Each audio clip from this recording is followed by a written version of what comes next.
Abdomen এক্সে তো বুঝলাম। হ্যাঁ, কি কি কি দেখাচ্ছে, কি হচ্ছে, কি কি প্রসিডিওর কি হচ্ছে, আইডিয়া আছে কোনো? ঠিক আছে, তা this is a skiagram showing ribs, pelvis, তাহলে upper part of chest and abdomen, lower part of chest and abdomen showing what? showing rib cage ঠিক আছে। ইম্পর্টেন্ট ফ্যাক্টরটা কি, কি ইম্পর্টেন্টটা কি? না গল ব্লাডার নয়, ওটা কি? বাইল ডাক্ট। তাহলে showing a dye injected into radio opaque dye injected into bile duct and the whole bile duct is visualized along with duodenum। তাহলে এই প্রসিডিওরটাকে কি বলে? এই প্রসিডিওরটাকে বলে টি টিউব কোল্যাঞ্জিওগ্রাম। ঠিক আছে, এই যে টিউবটা যাচ্ছে this tube is known as T tube. আর এই যে প্রসিডিওরটাকে বলে টি টিউব কোল্যাঞ্জিওগ্রাম। টি টিউব কোল্যাঞ্জিওগ্রাম কখন করা হয়? টি টিউব কোল্যাঞ্জিওগ্রাম কখন করা হয়? বাইল ডাক্ট অবস্ট্রাকশন হলে কি তুই করবি না? কোনো পেশেন্টের গলস্টোন হতে পারে, কোনো পেশেন্টের কমন বাইল ডাক্ট স্টোন হতে পারে। তাহলে অ্যানাটমিটা কীরকম? গল ব্লাডার আছে, সিস্টিক ডাক্ট, ওপর থেকে right and left hepatic duct আসছে, সিস্টিক ডাক্ট জয়েন করছে, সিস্টিক ডাক্ট জয়েন করার পর সেটা কমন বাইল ডাক্ট হয়ে যাচ্ছে। তাহলে এখানেও মোটামুটি সেরকমই দেখা যাচ্ছে, কিন্তু এখানে তুই গল ব্লাডার বা সিস্টিক ডাক্ট দেখতে পাবি না, তার কারণ ইউজুয়ালি এই প্রসিডিওরে কোলেসিস্টেক্টমি করে দেওয়া হয়েছে, সেজন্য তুই ওই দিকের কিছু দেখতে পাবি না। তাহলে এখানে কি দেখতে পাচ্ছিস তুই? এখানে তুই একটা রাইট মেন হেপাটিক ডাক্ট দেখতে পাচ্ছিস, লেফট মেন হেপাটিক ডাক্ট দেখতে পাচ্ছিস, আর কমন বাইল ডাক্ট দেখতে পাচ্ছিস। কমন বাইল ডাক্টটা ওখানে গিয়ে নিচে যেটা সরু হয়ে যাচ্ছে আস্তে আস্তে, হ্যাঁ এটা একটু সরা, এটা হচ্ছে রাইট মেন ডাক্ট, এটা লেফট মেন ডাক্ট, এটা হচ্ছে রাইট সেক্টোরাল ডাক্ট, অত না জানলেও হবে। Right main duct, left main duct, এটা এখানে আসছে common bile duct. Common bile duct এখানে অ্যাম্পালায় ওপেন করছে, করে এটা যেটা দেখতে পাচ্ছিস সেটা ডুওডেনাম। তাহলে তুই ডাই ইনজেক্ট করছিস থ্রু দিস, এটা পুরো ট্র্যাকটা দেখা যাচ্ছে, পুরো ট্র্যাকটা এসে জিনিসটা ডুওডেনামে ওপেন করছে। এটা হচ্ছে বেসিক ইয়ে। কখন করা হয়? যখন পেশেন্টের কমন বাইল ডাক্টে স্টোন আছে এবং স্টোনের আমি কিছু একটা সার্জারি করেছি, সার্জারি করার পর আমি দেখতে চাইছি যে আর রিমেনিং কোনো স্টোন আছে কিনা বা ডিস্টাল ক্লিয়ারেন্স আছে কিনা, এটা হচ্ছে পারপাস। এবার তোকে যখন এই এক্স রে দেবে, তোকে জিজ্ঞেস করবে স্টোন নিয়ে বিশেষত। তো স্টোন কি কি টাইপের স্টোন হয়? Gall stone, any idea? Gall stone হতে পারে, গল স্টোন কি কি টাইপের হতে পারে? কোলেস্ট্রল স্টোন, পিগমেন্টেড স্টোন আর mix stone. Most common type of stone mix stone. Mix stone is most common. Cholesterol স্টোনের প্রপার্টি কি? সিঙ্গেল লার্জ, সিঙ্গেল লার্জ হলে হাইলি লাইকলি যেটা একটা কোলেস্ট্রল স্টোন। ঠিক আছে, যদি মাল্টিপল থাকে তাহলে আইদার পিগমেন্ট বা মিক্সড হওয়ার চান্স বেশি। কোলেস্ট্রল স্টোন কখন হয়? কোলেস্ট্রল স্টোন, কোলেস্ট্রল বেশি, ঠিক আছে মেনে নিলাম। আর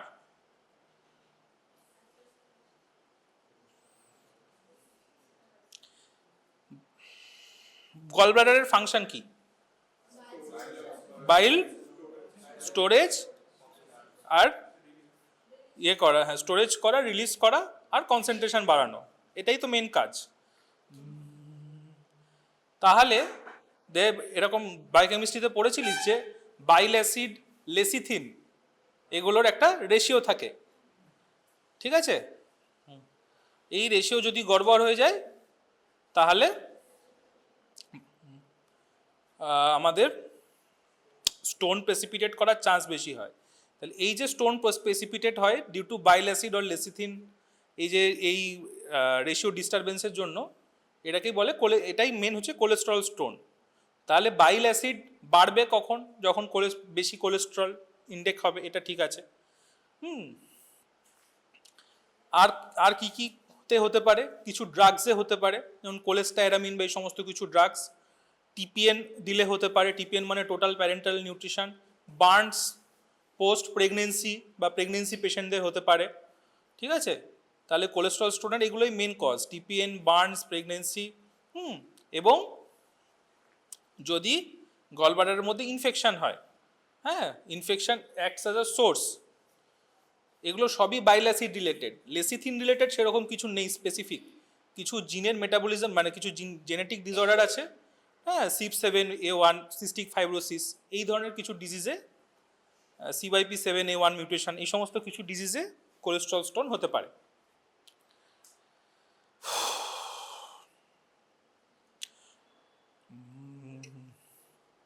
এটা গেল। আর কি বলতে হবে, এটা গেল কোলেস্ট্রল স্টোন নিয়ে। কোলেস্ট্রল স্টোন হলে ওটি করতে হয়, কিন্তু কোলেস্ট্রল স্টোনে মেডিকেল ম্যানেজমেন্টেরও সামান্য হলেও রোল আছে। বাকি কোনো স্টোনে মেডিকেল ম্যানেজমেন্টের রোল নেই। কোলেস্ট্রল স্টোনে মেডিকেল ম্যানেজমেন্টের কী রোল আছে? হ্যাঁ, 800 ডিঅক্সিকোলিক অ্যাসিড 300 mg বিডি করে দিয়ে অনেক ক্ষেত্রে সাইজ রিডাকশন বা সাইজ মানে স্টোন ডিজলিউশনও হয়। বাট দ্য প্রবলেম ইজ রেকারেন্সের chance is more than 50%।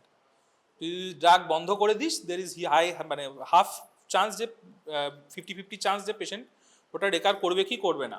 Information হবে বলা হয় যখন লেস দেন 14:1 চলে যাচ্ছে, তাহলে সেটাতে high risk of stone formation, ঠিক আছে। এবার কোনো রেশিও মানে এটা হচ্ছে এই হচ্ছে ব্যাপার। এটা এই গেল কোলেস্ট্রল স্টোন নিয়ে। মিক্স স্টোন হচ্ছে মিক্স স্টোন বলছি পিগমেন্টেড স্টোন। মিক্স স্টোন মানে তো কোলেস্ট্রলও থাকছে, পিগমেন্টও থাকছে, তো ঠিক আছে।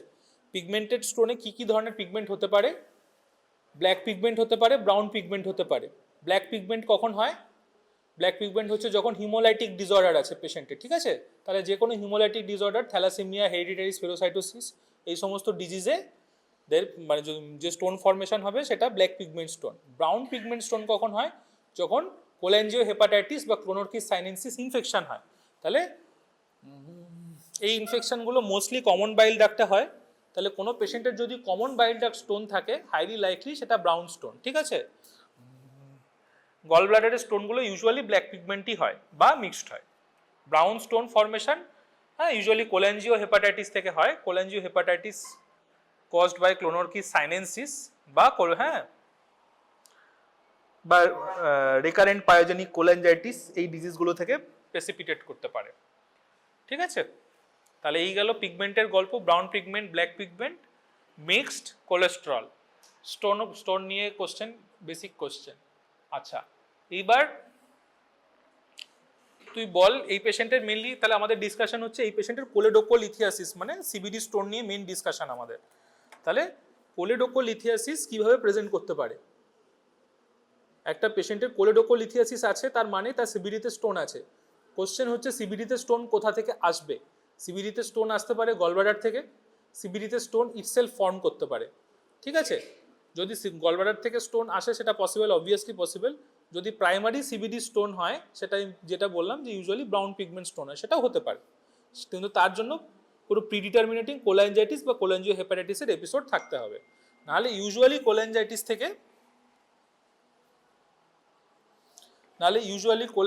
থেকে ইয়ে হয়, ব্রাউন পিগমেন্ট স্টোন হয়। আর না হলে এমনি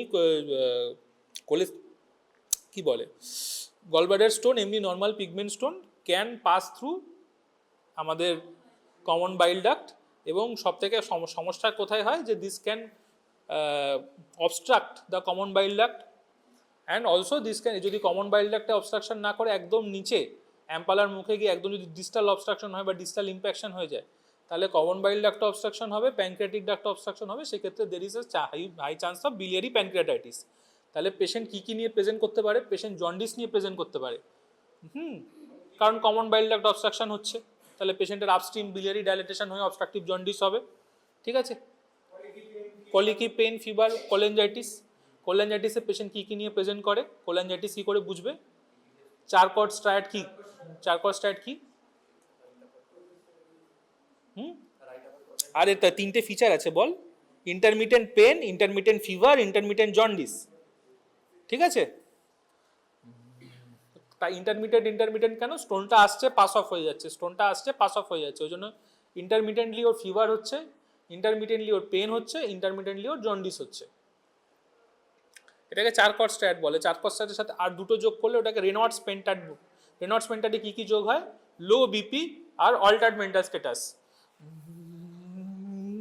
এগুলো যোগ হয়ে যায়। ঠিক আছে, তাহলে কোল্যাঞ্জাইটিস নিয়ে অবস্ট্রাকটিভ, তাহলে এক হচ্ছে অবস্ট্রাকটিভ জন্ডিস নিয়ে প্রেজেন্ট করতে পারে। অবস্ট্রাকটিভ জন্ডিস পেশেন্টের ফিচার কি হবে, কিভাবে পেশেন্ট প্রেজেন্ট করবে? স্টুল হোয়াইট হবে, আর ইউরিন ডার্ক কালার হবে, আর কনজুগেটেড বিলিরুবিন বাড়বে। আর তার সাথে আর একটা ফিচার, যদি খুব বিলিরুবিন বেশি থাকে, আরও একটা দুটো ফিচার, স্কিনে ইচিং হবে, আর প্রুরাইটাস হবে, আর তার খুব যদি বিলিরুবিন বেশি হয়ে যায় তাহলে এনসেফালোপ্যাথি হবে। তাহলে এই হচ্ছে অবস্ট্রাকটিভ জন্ডিসের বেসিক ফিচার। তাহলে অবস্ট্রাকটিভ জন্ডিস নিয়ে প্রেজেন্ট করতে পারে, কোল্যাঞ্জাইটিস নিয়ে প্রেজেন্ট করতে পারে। ঠিক আছে, আর কি আছে? আর আমাদের এইগুলো নিয়ে প্রেজেন্ট করা হয়, অবস্ট্রাকটিভ জন্ডিস নিয়ে প্রেজেন্ট করে, নাহলে কোল্যাঞ্জাইটিস নিয়ে প্রেজেন্ট করে, নাহলে এমনি পেন নিয়ে প্রেজেন্ট করবে আবার কি। এই পেশেন্টের তুই ইনভেস্টিগেশন কি করবি? একটা পেশেন্ট এসছে এরকম অবস্ট্রাকটিভ জন্ডিস নিয়ে, তুই তোর ফার্স্ট লাইন ইনভেস্টিগেশন কি? তুই সাসপেক্ট করছিস যে একটা অবস্ট্রাকটিভ জন্ডিস আছে, হয়তো কোনো গলব্লাডার প্যাথোলজি, সিবিডি স্টোন হলেও হতে পারে। তোর ফার্স্ট লাইন ইনভেস্টিগেশন কি হবে? আমি ইমেজিং এর কথা বলছি। কেন এক্সরেতে কি দেখতে পাবি? স্টোন। তুই জিবি স্টোনকে এক্সরেতে দেখা যায় না। জিবি স্টোন মোস্টলি একদম 80 to 90%। কন্ট্রাস্ট সিটিতেও দেখতে পাবি না। কন্ট্রাস্ট সিটি একটা বড় ইনভেস্টিগেশন হয়ে যাবে। আমি ইমেজিং বলছি, ব্লাড আসবো, ইমেজিং কোন ইনভেস্টিগেশন আগে করবি? USG. Best first line investigation তোকে ইউএসজি করতে হবে। ইউএসজিতে 70 to 80% কেসেই সিবিডি স্টোন দেখা যায়, 20 to 30% কেসে CBD stone may be missed. কেন সিবিডি স্টোন মিস করতে পারি? সিবিডির কটা পার্ট? সিবিডির 4টে পার্ট আছে, তার মধ্যে একটা রেট্রোডুওডেনাল, একটা ইন্ট্রাডুওডেনাল, দুটো পার্ট আছে। তাহলে যে রেট্রোডুওডেনাল পার্ট আছে সেখানে, বা সেটা বেসিক্যালি লোয়ার সিবিডিতে যদি কোনো স্টোন থাকে তাহলে সেটা ডুওডেনাল শ্যাডো দিয়ে, গ্যাস শ্যাডো দিয়ে অবলিটারেট হয়ে যায়।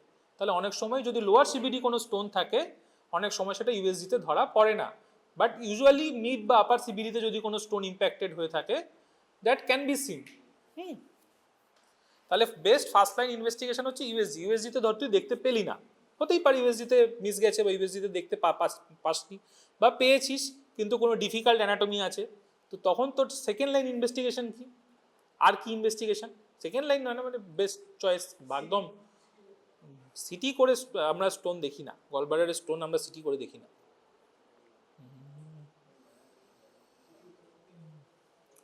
এমআরসিপি করব। এমআরসিপি মানে কি? এমআরসিপি পুরো নাম বল? Magnetic resonance কোল্যাঞ্জিও প্যানক্রিয়াটোগ্রাফি। তার মানে এটা একটা type of MRI of gall bladder, CBD, আর ওই সিবিডি স্লাসটা অ্যান্ড প্যানক্রিয়াটিক ডাক্ট। এই যে গোটা একটা হেপাটোবিলিয়ারি প্যানক্রিয়াটিক সিস্টেম আছে, এই সিস্টেমের ডাক্টগুলোর একটা এমআরআই, স্পেসিফিক এমআরআই হচ্ছে এমআরসিপি। তাহলে এই এমআরসিপি করব। এমআরসিপি করলে আমরা, এমআরসিপিতে যদি স্টোন থাকে, এমআরসিপি হাইলি সেন্সিটিভ, স্টোন থাকলে আমরা দেখতে পাবো। তাহলে first line investigation USG, next line investigation MRCP. City আমরা কখন করতে পারি? তুই সিটি করছিলিস, সিটি আমরা কখন করব? যদি কোল্যাঞ্জাইটিস হয়ে গিয়ে কোনো কোল্যাঞ্জাইটিক অ্যাবসেস হলো, প্যানক্রিয়াটাইটিস হয়ে গেল, প্যানক্রিয়াটাইটিস থেকে প্যানক্রিয়াটিক কালেকশন হলো, এইগুলো দেখার জন্য আমার CT scan. As such stone কিন্তু তুই অ্যাপ্রিসিয়েট করতে পারবি না, কারণ CT scan is a type of X ray only. তো যদি বেসিক মেকানিজম দেখি, সিটি স্ক্যান কিন্তু এক্স রে মেশিনই। হ্যাঁ, ওইটাই শুধু রোটেট হচ্ছে, আলাদা করে ইমেজ তৈরি করছে, এটা এক্স রে মেশিনই। ঠিক আছে, হলো? বুঝতে পেরেছিস? আচ্ছা, এটা গেল, এটা হলো, এটা গেল। আর হচ্ছে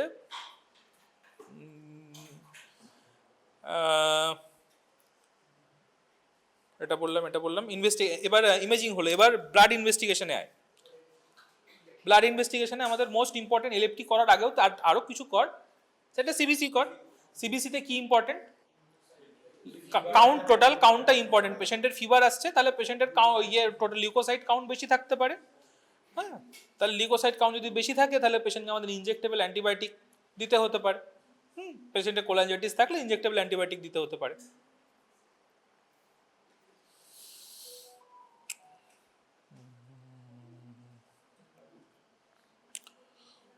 আচ্ছা, এটা হলো কি অ্যান্টিবায়োটিক দেয় বা কি অর্গানিজম থাকে নিয়ে যদি বেশি কিছু জিজ্ঞেস করে, ইকোলাই থাকে মোস্টলি অর্গানিজম। কোলাঞ্জাইটিসের মোস্ট কমন অর্গানিজম হচ্ছে ইকোলাই। ইকোলাই নিজে ইটসেলফ সিবিডিতে হারবার করে, ঠিক আছে। আর যদি জিজ্ঞেস করে অ্যান্টিবায়োটিক অফ চয়েস কি, অ্যান্টিবায়োটিক অফ চয়েস হচ্ছে থার্ড জেনারেশন সেফালোস্পোরিন, ঠিক আছে। কোনো থার্ড জেনারেশন সেফালোস্পোরিন, বা আমরা মোস্টলি যেগুলো ইউজ করি আমাদের পিপারাসিলিন ট্যাজোব্যাক্টাম, তার সাথে ওফ্লক্সাসিন বা এরকম কিছু একটা, ঠিক আছে। মোস্টলি কোনো থার্ড জেনারেশন সেফালোস্পোরিন বা পিপারাসিলিন ট্যাজোব্যাক্টাম, ঠিক আছে, পিপজো হলো। তাহলে এই কোলাঞ্জাইটিস হলো, সিবিসি দেখলি, সিবিসির পরে এলএফটি করবি। এলএফটিতে টোটাল বিলিরুবিন রেস থাকবে, ডিরেক্ট বিলিরুবিন রেস থাকবে, ইনডিরেক্ট বিলিরুবিন থাকতে পারে, কম রেস থাকবে। তার সাথে আর কি এলএফটির আর একটা ইম্পর্টেন্ট যাই জিনিস যেটা রেস থাকবে, আর ওটা তো হয়ে গেল বিলিরুবিন। এলটিএসটি মাইল্ডলি রেস থাকতে পারে, এলপি অনেক বেশি থাকবে। হ্যাঁ, এলপি অনেক বেশি থাকবে, কিন্তু ব্যাপার হচ্ছে এলপির অনেক সোর্স আছে। এলপির বোন থেকে বোন সোর্স আছে, এলপির প্লাসেন্টা সোর্স আছে, তার সাথে লিভারও সোর্স, এই তিনটে মেন সোর্স। তাহলে কোনো পেশেন্ট ধর এরকম কোলেঞ্জিও কার্সিনোমা নিয়ে অবস্ট্রাকটিভ জন্ডিস হয়ে আছে, যার বোন মেটস হয়ে গেছে, তারও এলপি বেশি।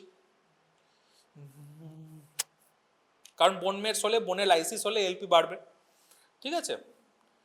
এবার তুই যে করেছিস, তোর যে এমনি স্টোনের পেশেন্ট, তারও এলপি বেশি। তাহলে এলপির থেকে বেশি সেন্সিটিভ দেখার জন্য আমাদের কাছে আর কোনো ইনভেস্টিগেশন আছে যেটা মোর স্পেসিফিকলি ইন্ডিকেট করে টুয়ার্ডস দ্য অবস্ট্রাকটিভ জন্ডিস, মানে more specifically indicates towards the liver বা GB pathology, GGT, gamma glutamyl transferase, ঠিক আছে। GGT is more specific than ALP. GGT সব জায়গায় অ্যাভেলেবেল না, যদি অ্যাভেলেবেল থাকে তুই করতে পারিস, ঠিক আছে। কি না, অ্যালকোহল ওটা আলাদা স্পেকট্রাম, ওটাও বাড়তে পারে, কিন্তু আমাদের এখানে সার্জিক্যালি আমরা এটুকুই ডিসকাশন করব। আর তাছাড়া আর একটা এলএফটির প্যারামিটার যেটা নিয়ে ডিসকাশন করা খুব ইম্পর্টেন্ট এখানে, এলএফটির মধ্যে আরও একটা জিনিস ইনক্লুডেড টোটালি এখানে বাইরে, হ্যাঁ, অনেক জায়গাতে করে, অনেক জায়গাতে করে না, এখানে করে না। কি টাইম আয়নার অনেক সময় লিভার ফাংশন হিসেবেই দেখা হয়, ঠিক আছে, কারণ লিভার থেকেই তো সব কোয়াগুলেশন ফ্যাক্টরগুলো তৈরি হয়। তাহলে পিটি আয়নার is a marker of LFT only, যেখানে তুই কোয়াগুলেশন দেখতে পারবি। তাই আমি এখানে কেন দেখা দরকার, কোয়াগুলেশন কেন ডিফেক্টিভ হতে পারে অবস্ট্রাকটিভ জন্ডিসে? হ্যাঁ, ভিটামিন কে ডেফিসিয়েন্সি হবে। কেন ভিটামিন কে ডেফিসিয়েন্সি হবে? ভিটামিন কে কি সলিউবল ভিটামিন? হ্যাঁ, fat soluble vitamin. Fat soluble vitamin হচ্ছে এডিই কে। তাহলে বাইল যদি না আসছে, তাহলে অ্যাবজর্পশন হচ্ছে না, তাহলে হ্যাঁ ঠিক, কাইলোমাইকন থেকে অ্যাবজর্পশন হবে না, ঠিক আছে। যদি অ্যাবজর্পশন না হয় তাহলে ভিটামিন কে ডেফিসিয়েন্সি হবে। ভিটামিন কে কোন কোন ফ্যাক্টরের জন্য রেসপন্স সকালেই বলেছি, 2, 7, 9, 10, ঠিক আছে। তাহলে তাহলে ভিটামিন কে ডেফিসিয়েন্সির জন্য কোয়াগুলোপ্যাথি হতে পারে। কোয়াগুলোপ্যাথি ট্রিট করা দরকার। কোয়াগুলোপ্যাথি ট্রিট করতে গেলে তোকে আইদার ভিটামিন কে ইঞ্জেকশন দিতে হবে। ভিটামিন কে ইঞ্জেকশন দিয়ে যদি কোয়াগুলোপ্যাথি রিজলভ হলো তো ভালো, যদি রিজলভ না হয় তাহলে তখন তোকে ফ্রেশ ফ্রোজেন প্লাজমা দিতে হবে। তাহলে এইগুলো আমার সোর্স। আর এই হচ্ছে তাহলে বেসিক ইনভেস্টিগেশনের প্ল্যান। ইনভেস্টিগেশনের পরে ম্যানেজমেন্ট, ঠিক আছে। ম্যানেজমেন্ট মানে ট্রিটমেন্ট, ইনভেস্টিগেশন তো বলেই দিলাম। ট্রিটমেন্ট হচ্ছে ধর পেশেন্ট কোলাঞ্জাইটিস নিয়ে আছে, তা তো পেশেন্টকে কী কী দেখতে হবে। কোনো পেশেন্ট কোলাঞ্জাইটিস নিয়ে আছে, he can progress into severe fulminant sepsis. Sugar টুগার তো থাকতেই পারে অবভিয়াসলি। সেপসিস আছে পেশেন্টের, তোকে আইভি অ্যান্টিবায়োটিক দিতে হবে। কোয়াগুলোপ্যাথি আছে, তোকে ভিটামিন কে বা এফএফপি দিতে হবে, ঠিক আছে। আর একটা মোস্ট ইম্পর্টেন্ট ফ্যাক্টর হচ্ছে ফ্লুইড দিতে হবে প্রচুর প্রচুর। অবস্ট্রাকটিভ জন্ডিসে ফ্লুইড দিতে হবে। এবার ব্যাপার হচ্ছে যে অবস্ট্রাকটিভ জন্ডিসে কি ফ্লুইড দেয়। কোশ্চেনটা এখানেই করবে, তোরা সব জায়গায় আরএল বলে অভ্যস্ত, আরএল দেওয়া যাবে না। অবস্ট্রাকটিভ জন্ডিসে শর্ট অফ লিভার ডিসফাংশন হচ্ছে, ঠিক আছে, আরএল এর মধ্যে ল্যাকটেট থাকে তো আরএল এর মধ্যে ল্যাকটেট থাকলে ল্যাকটেট ইউজুয়ালি লিভারে গিয়ে বাইকার্বনেটে কনভার্ট হয়। তোর যদি লিভারের অবস্ট্রাকটিভ জন্ডিস হয়ে বসে থাকে, হেপাটোসাইট নর্মালি ফাংশন করবে না, তাহলে ওই ল্যাকটেট টু বাইকার্বনেট কনভার্ট হবে না, তাহলে ল্যাকটিক অ্যাসিডোসিস হবে। তাহলে তুই পেশেন্ট এমনি সেপসিসে যাচ্ছে, অ্যাসিডোসিস হচ্ছে, তুই তোর ফ্লুইড দিয়ে আরও বেশি অ্যাসিডোসিস হবে। তাহলে তোকে এমন কিছু দিতে হবে যাতে অ্যাসিডোসিস না হয়। যদি তুই এনএসও দিস, এনএস দিলেও there is risk of hyperchloremic acidosis, NS দিলেও অ্যাসিডোসিস হয়। তাহলে আর আমার কাছে কি ফ্লুইড পড়ে আছে? এখানে best of choice of fluid হবে 5D, ঠিক আছে, হ্যাঁ 5% ডেক্সট্রোজ। কেন 5% ডেক্সট্রোজ? তার দুটো রিজন। এক তো 5% ডেক্সট্রোজ দিয়ে এটা নয় যে পেশেন্ট একদম প্রচুর সুগার পাবে বা এরকম পাবে, ওটা আসছি পরে কনসেপ্ট। কিন্তু 5D দেওয়ার মেন পারপাস হচ্ছে যে 5D ইজ ফ্রি ওয়াটার। তোকে বুঝতে হবে জন্ডিসে পেশেন্টের কি হয়। জন্ডিসে পেশেন্টদের ইন্ট্রাসেলুলার ডিহাইড্রেশন হয়। জন্ডিস, কোল্যাঞ্জাইটিসের সমস্ত ফিচার্স, ঠিক আছে, কোল্যাঞ্জাইটিসের যা আছে, পেন আছে, ফিভার আছে, জন্ডিস এমনি ইনক্লুডেড, তার সাথে লো বিপি, অল্টার্ড মেন্টাল স্ট্যাটাস, সব কিছু নিয়ে প্রেজেন্ট করতে পারে।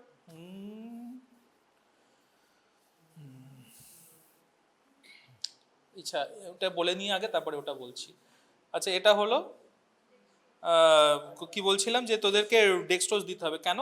কারণ জন্ডিসে, অবস্ট্রাকটিভ জন্ডিসে বা যে কোনো জন্ডিসেই পেশেন্টদের ইন্ট্রাসেলুলার ডিহাইড্রেশন হয়। ইন্ট্রাসেলুলার ডিহাইড্রেশন হচ্ছে মানে সেলের মধ্যে ফ্লুইড নেই।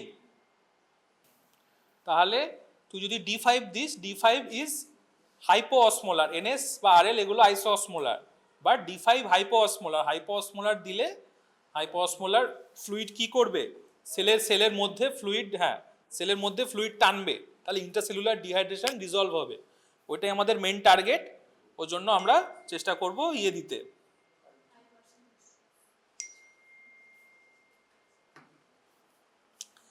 ঠিক আছে, হলো? হ্যাঁ বাবা,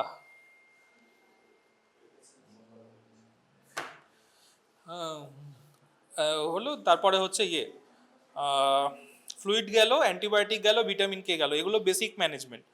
পেশেন্টের ইউরিন আউটপুট দেখা খুব জরুরি ফ্লুইড যখন দিচ্ছিস, ঠিক আছে। ইউরিন আউটপুট টার্গেট বললাম 0.5 to 1 ml per kg per hour। আরও বেশি ইম্পর্টেন্ট অবস্ট্রাকটিভ জন্ডিসে, এই কারণে অবস্ট্রাকটিভ জন্ডিস পেশেন্ট যদি ফ্লুইড না পায় তাহলে তাদের একটা জিনিস হয়ে যাবে, কি এতেও হয়, আমাদের সিএলডিতেও হয়, হেপাটোরেনাল সিনড্রোম, ঠিক আছে।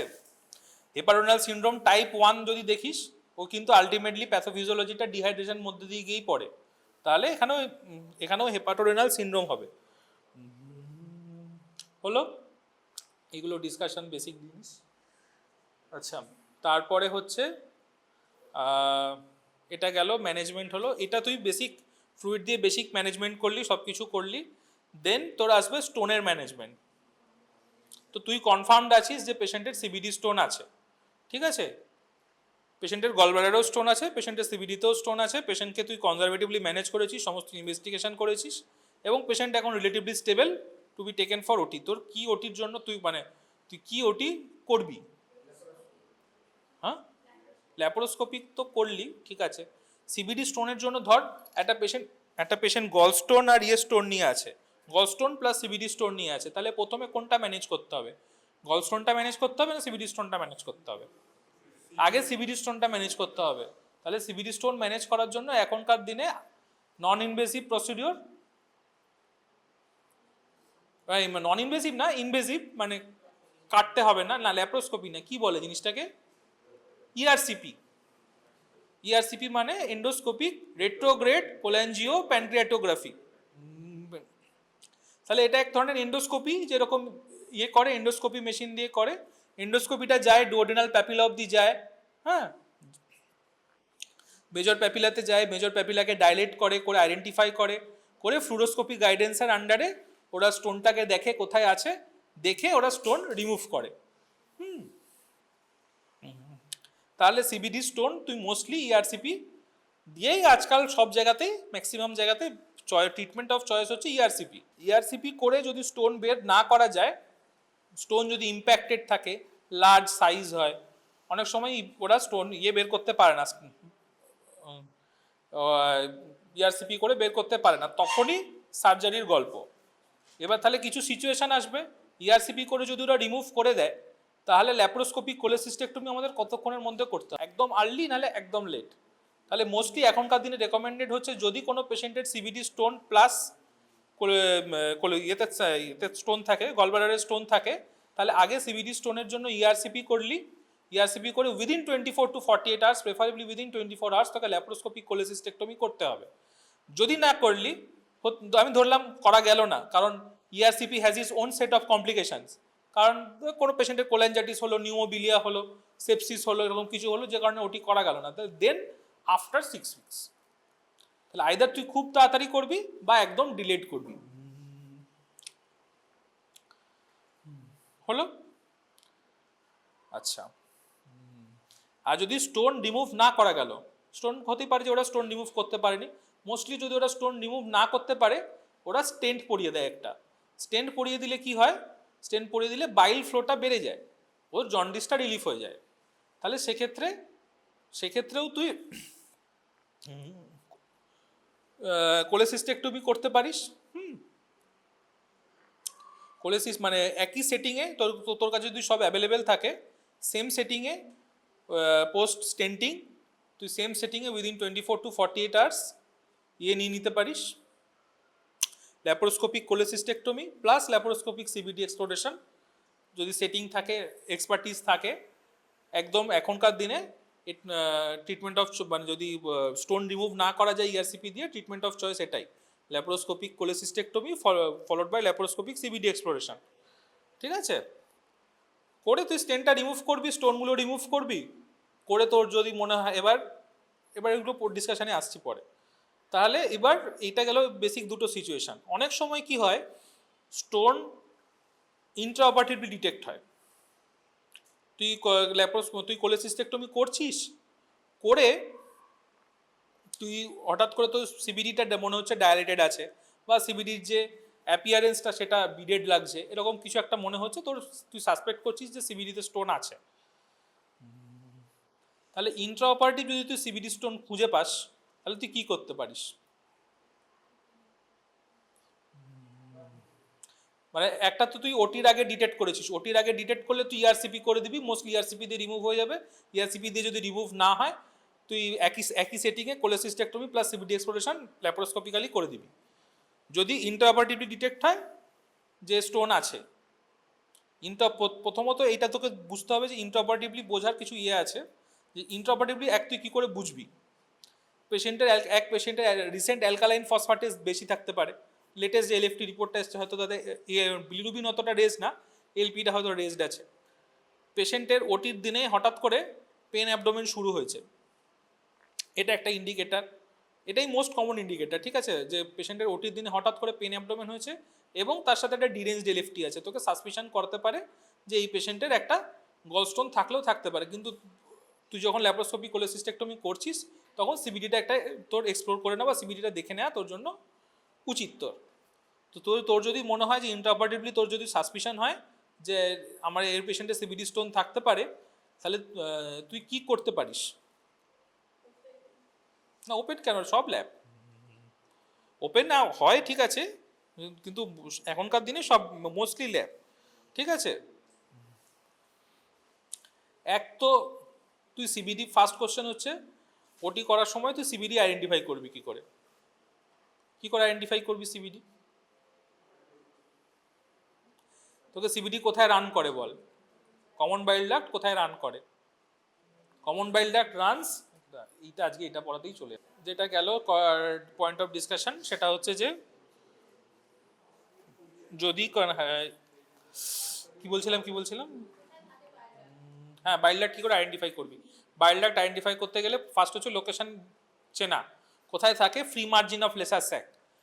Free margin of lesser sac দিয়ে তিনটে স্ট্রাকচার যায়, কি সেই তিনটে স্ট্রাকচার কি? হেপাটিক আর্টারি আর বাইল ডাক্ট আর পোর্টাল ভেন। কোনটা কোন দিকে থাকে? বাঁ দিকে আর্টারি থাকে, ডান দিকে ডাক্ট থাকে, পস্টেরিয়ারলি ভেন থাকে। ওই ভেনের পিছনে একটা ফোরামেন থাকে, ফোরামেনটার নাম কি? Foramen of Winslow. Foramen of উইনস্লোর ইম্পর্টেন্স কি? ফোরামেন অফ উইনস্লোর ইম্পর্টেন্স হচ্ছে যদি ওডি করার সময় সিস্টিক আর্টারি বা সিস্টিক ডাক্ট থেকে ব্লিড করে, তাহলে তোকে ওইখানে হাত দিয়ে ব্লিডিং কন্ট্রোল করতে হয়। ওটাকে কি বলে? Pringles manoeuvre. ঠিক আছে? হতেই পারে ওটি করার সময় অনেক সময় অ্যাভারেন্ট রাইট হেপাটিক আর্টারি থাকে, যেটা লেফট গ্যাস্ট্রিক আর্টারি থেকে অরিজিন করে। এরকম অনেক অ্যাভারেন্ট ভেসেল থাকতে পারে। ঠিক আছে? হতেই পারে তুই করার সময় কোনো একটা অ্যাবনর্মাল ব্লিডিং হলো, ব্লিডিং হলেই তোর ধরতে তোকে এক জায়গাতেই হবে, কারণ অ্যাভারেন্ট রাইট হেপাটিক হোক যেখান থেকেই হোক, ও আসবে সেই লেসার স্যাক দিয়েই। তাহলে তুই যদি ওখানে ওই জায়গায় যদি কম্প্রেশন করিস, সব কটা স্ট্রাকচার একসাথে বন্ধ হয়ে যাবে। এই হচ্ছে কথা। তাহলে প্রিঙ্গেলস ম্যানুভার বোঝানো গেল, এটা বোঝানো গেল।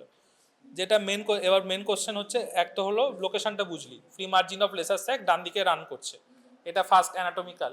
সেকেন্ড কি করে বুঝবি? ল্যাপারোস্কোপিক্যালি বোঝা টাফ, ল্যাপারোস্কোপিক্যালি ইউজুয়ালি ভিউ দিয়ে আইডেন্টিফাই করতে হয়। কিন্তু যদি ওপেন সার্জারি হয়, আর একটা খুব সহজ যে অ্যাসপিরেট করতে হয়। ঠিক আছে? একটা 2cc বা 5cc সিরিঞ্জ নিয়ে, 2cc সিরিঞ্জই মোস্টলি নিয়ে, যে তোর যেটা সিবিডি মনে হচ্ছে, তুই সেই 2cc সিরিঞ্জটা ওর মধ্যে দিলি, অ্যাসপিরেট করলে বাইল আসবে, তাহলে কনফার্ম হয়ে গেল সিবিডি। তাহলে এগুলোই। আর 3 নম্বর হচ্ছে সিস্টিক ডাক্ট দিয়ে আইডেন্টিফাই করা। তুই সিস্টিক ডাক্টটাকে ট্রেস করলি, সিস্টিক ডাক্ট যেখানে মিলছে সেটাই সিবিডি। তুই তো এগুলো ওপেনে করা যায় কোলেসিস্টেক্টমিতে, যে তাহলে এইভাবে তুই সিবিডি আইডেন্টিফাই করলি। এবার তুই সিবিডিতে স্টোন আছে কি নেই বেস্ট কি করে বুঝবি? বেস্ট ওয়ে অফ বোঝার অনেক উপায় আছে, যদি হাতে টিপেই বুঝতে পারিস সেটা তো আলাদা জিনিস। কিন্তু বেস্ট ওয়ে অফ আন্ডারস্ট্যান্ডিং কি? বেস্ট ওয়ে অফ আন্ডারস্ট্যান্ডিং হচ্ছে intraoperative cholangiogram. Intraoperative cholangiogram type of X-ray কি তো থ্রু কোলেসিস্টেক্টমি পারফর্ম করা হলো। কোলেসিস্টেক্টমি পারফর্ম করার সাথে সাথে সিস্টিক আর্টারি লাইগেট করা হয়েছে, সিস্টিক ডাক্ট লাইগেট করা হয়নি, সিস্টিক ডাক্টটা ওপেন আছে। ওই সিস্টিক ডাক্ট দিয়ে তুই একটা ফিডিং টিউব বা সরু টিউব পাস করালি, এবং সেখান দিয়ে তুই ডাই দিলি, ডাই দিয়ে ইন্ট্রাঅপারেটিভ কোলেঞ্জিওগ্রাম দেখলি, যদি ফিলিং ডিফেক্ট থাকলো তার মানে স্টোন আছে, ওটাই বেস্ট ওয়ে। তাহলে ধরলাম স্টোন আছে, তো স্টোন থাকলে এবার কি করবি? তোকে করতে হবে কোলেডোকোটমি। হ্যাঁ, এটা ল্যাপারোস্কোপিকই হোক বা যেভাবেই হোক, প্রসিডিওর সেই সেম। স্টোন যদি থাকে তাহলে তোকে প্রথমে সিবিডি আইডেন্টিফাই করতে হবে, এটা সিবিডি তিনটে উপায় বললাম সিবিডি আইডেন্টিফাই করার। সিবিডি আইডেন্টিফাই করার পর তোকে কোলেডোকোটমি করতে হবে। কোলেডোকোটমি করার আইডিয়াল স্পেস হচ্ছে 10 o'clock থেকে 12 o'clock। ঠিক আছে? এই 10 o'clock থেকে 2 o'clock, আইডিয়াল হচ্ছে 12 o'clock। কেন? 3 আর 9 o'clock-এ ব্লাড সাপ্লাই আছে। ঠিক আছে? দুটো, এই যদি সিবিডি হয়, এর দুটো মার্জিন দিয়ে ব্লাড সাপ্লাই গেছে। ঠিক আছে? তো তোকে ইনসিশন দিতে হলে এরকম উপরে অ্যান্টিরিয়ালি ইনসিশন দিতে হবে। তাহলে তুই কোলেডোকোটমি করবি মানে সিবিডিতে ইনসিশন দিবি। সিবিডিতে ইনসিশন দেওয়ার আগে, যাতে তুই সিবিডি একটা খুব পাতলা স্ট্রাকচার, যাতে পস্টেরিয়ার ওয়াল না ইনজুরি হয়ে যায়, সেজন্য স্টে সুচার নিতে হয়, ক্যাটগার্ড দিয়ে স্টে সুচার নিতে হয়। ক্যাটগার্ড দিয়ে দুদিকে স্টে সুচার নিয়ে অ্যান্টিরিয়ার ওয়ালটাকে ভালোভাবে আইডেন্টিফাই করে তুই কোলেডোকোটমি করলি 12 o'clock। করার পরে স্টোন বেরোবে, বাইল বেরোবে, স্টোন বেরোবে, সব বেরোবে। তাহলে স্টোনগুলোকে আস্তে আস্তে ফরসেপস দিয়ে রিমুভ করতে হবে। তোদের ইনস্ট্রুমেন্ট ক্লাসে পড়াবে, দেখবি ডেসজার্ডিন কোলেডোকোলিথোটমি ফরসেপস। ঠিক আছে? ডেসজার্ডিন কোলেডোকোলিথোটমি ফরসেপস, ডেসজার্ডিন দিয়ে স্টোন সমস্ত যা পেলি আস্তে আস্তে আস্তে আস্তে আস্তে আস্তে বের করতে হলো। স্টোন বের করার পরে স্টোন সমস্ত ক্লিয়ার হয়েছে কিনা দেখার জন্য স্যালাইন ফ্লাশ দিয়ে ফিডিং টিউব দিয়ে স্যালাইন ফ্লাশ করতে হয়। স্যালাইন ফ্লাশ করে করে করে করে যদি অন্য কোনো স্টোন থাকে, ছোট ডেব্রিজ থাকে, সেগুলো সব বের করে দিতে হয়। ঠিক আছে?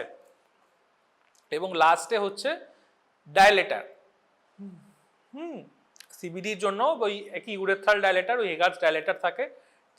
ডায়ালেটার পাস করিয়ে চেক করতে হয় যে কোনো স্টোন আছে কিনা এবং ডায়ালেটারটা ফ্রিলি যাচ্ছে কিনা। হয়ে গেল।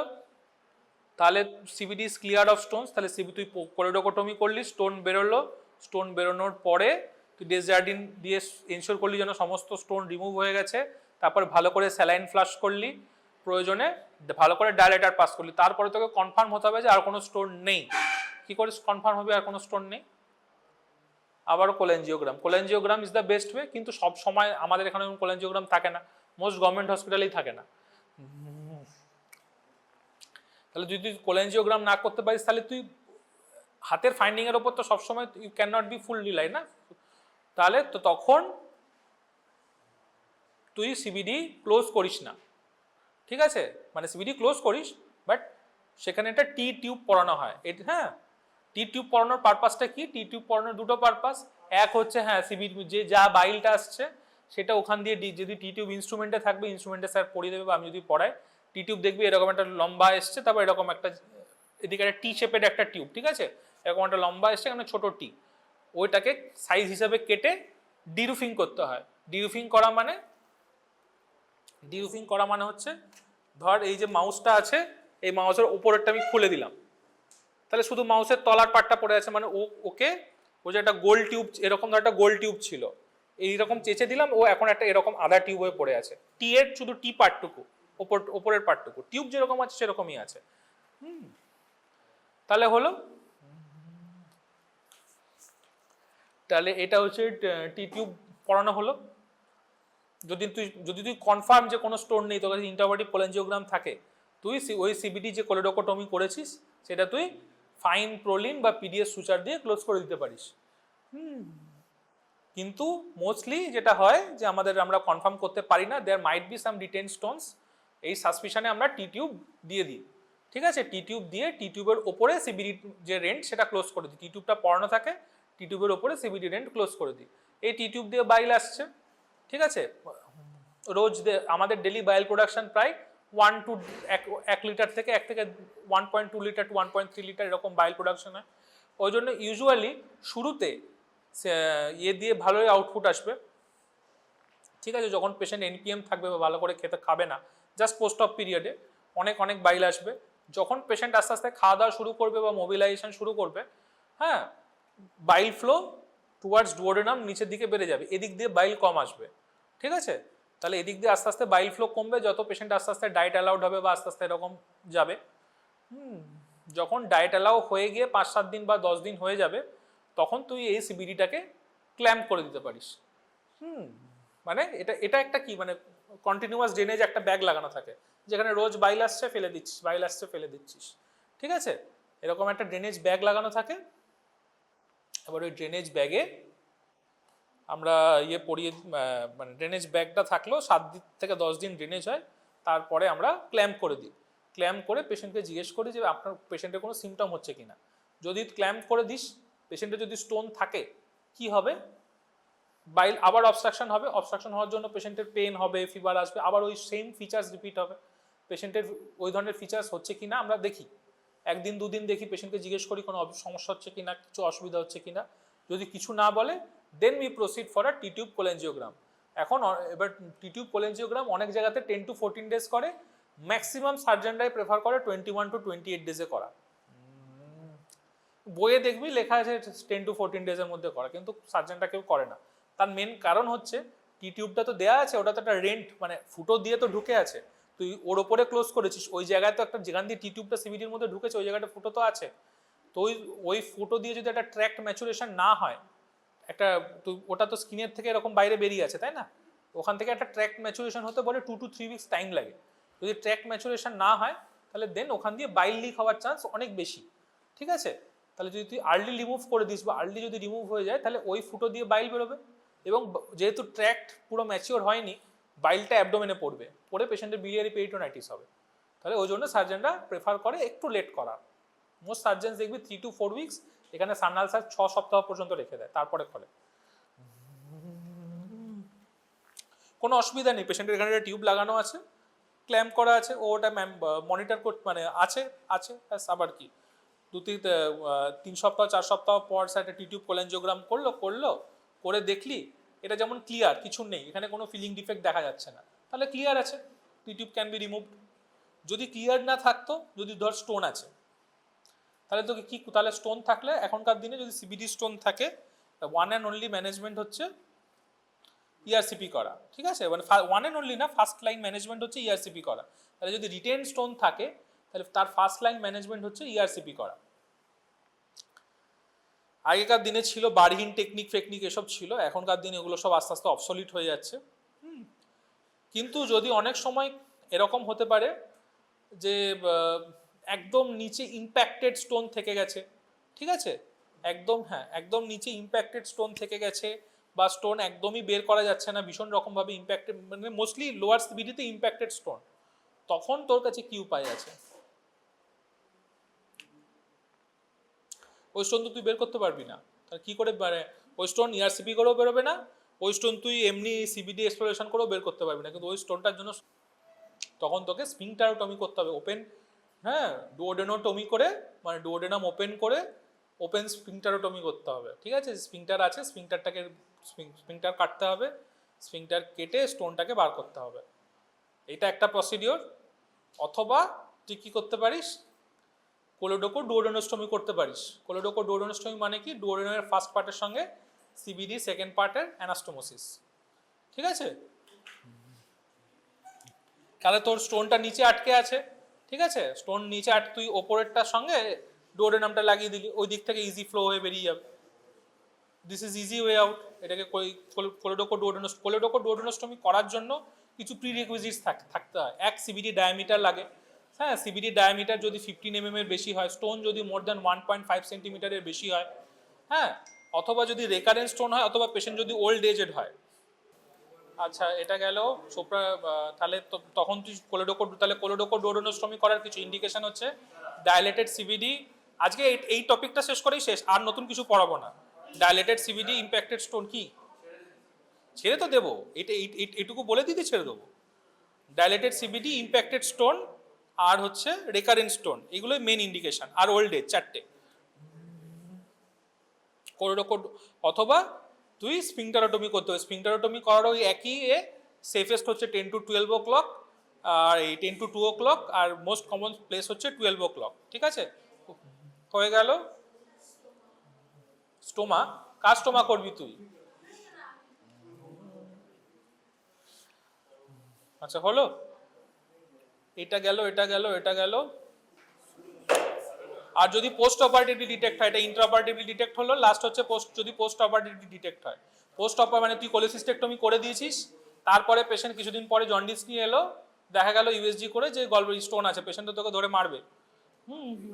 তাহলে তখন তোকে ইউএসজি করে কনফার্ম করতে হবে, এমআরসিপি করে, ইউএসজি বা এমআরসিপি করে কনফার্ম করতে হবে। কনফার্ম করে এগেন তাহলে ফার্স্ট লাইন ম্যানেজমেন্ট হবে ইআরসিপি করে স্টোন রিমুভাল করতে হবে। এবার তোকে পেশেন্ট তো কোশ্চেন করবে যে কেন থাকলো, আপনি তো বার করে দিয়েছিলেন। তাহলে কখন বলে রিটেন স্টোন আর কখন বলে রেকারেন্ট স্টোন? যদি তুই কোলেসিস্টেক্টমি করেছিস, তার 2 বছর টাইম ইন্টারভাল হচ্ছে 2 বছর, তার থেকে যদি 2 বছরের কমে পেশেন্ট প্রেজেন্ট করে স্টোন নিয়ে, তাহলে বুঝতে হবে যে সিবিডিতে স্টোন ছিল, আই ডিড নট রিমুভ ইট। কিন্তু যদি 2 বছরের বেশি হয়ে যায়, তাহলে primary CBD stone can form, মানে আগে ছিল না, তুই তো আগে একটা ইউএসজি করেছিস, তাতে সিবিডিতে কিছু বলেনি, তারপর নতুন করে স্টোন ফর্ম করতে অ্যাটলিস্ট 2 years টাইম লাগবে। যদি 2 বছরের কমে কোনো পেশেন্ট প্রেজেন্ট করে, তাহলে বুঝতে হবে আগে রিপোর্টে কোনো ঝামেলা আছে, ঠিক আছে?